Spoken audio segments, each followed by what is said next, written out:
don't forget that 1/3 of the game is special teams. You best believe it. And all the hitters, all the people that really want to make the squad, if you don't have Michael Irvin type talent or Troy Aikman type talent, that's where you can make it, and you got to impress a coach like Coach Joe. So, Coach Joe, first of all, we'd like to say thank you very much for spending a little bit of time with us this morning.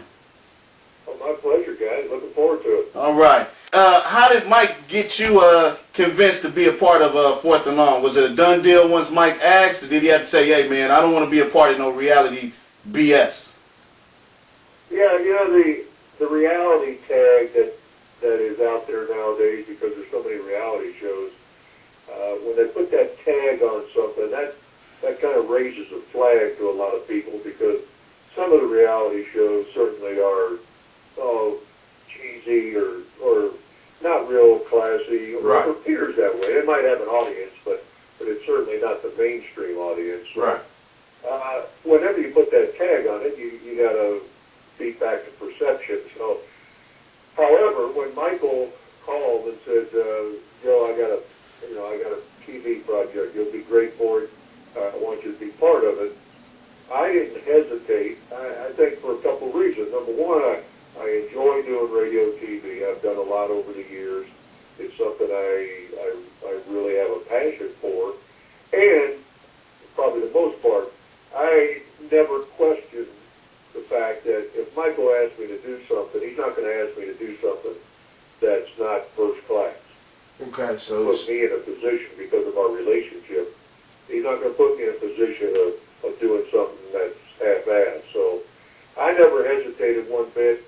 And now, he said a project. Now, I said fine, but then it was another month or two before I actually could get back a hold of him to find out what actually we were doing.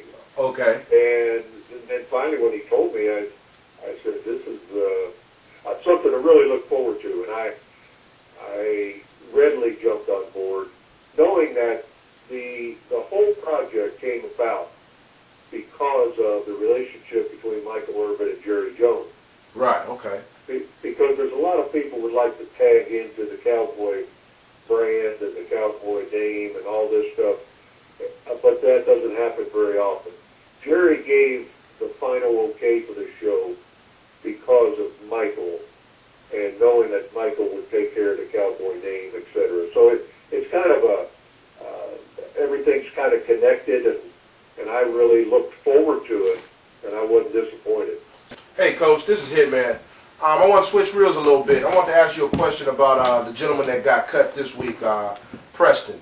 What was your how did you evaluate him, and what did you think of him as a player, especially I wouldn't say an older player. I mean, he's 25 years old, but you know, a player that has some size and definitely some ability, but seems like, you know, his pursuit of his baseball career may have kind of, you know, stifled him a little bit. What did you think about him?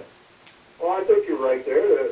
I think the bottom line in this show to Michael, Bill Pates, and I was the fact that we had to deliver the best prospect that we could to Jerry Jones in order for him to be pleased with the show and the results. And we had to do that based on our knowledge of what an NFL player's talents needed to be.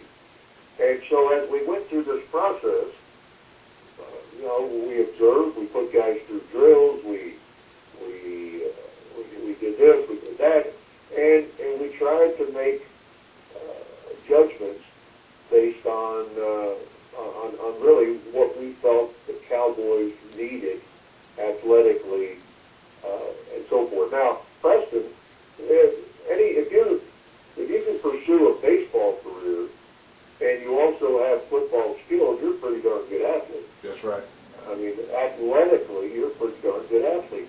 I think with Preston, it probably came down to the inexperience of playing the game. Mm-hmm. And it's not like if we turned him over to the Cowboys, it's not like the Cowboys got a whole lot of time to groom him. Right. You got to show something for them to keep you around Right. long enough to fully evaluate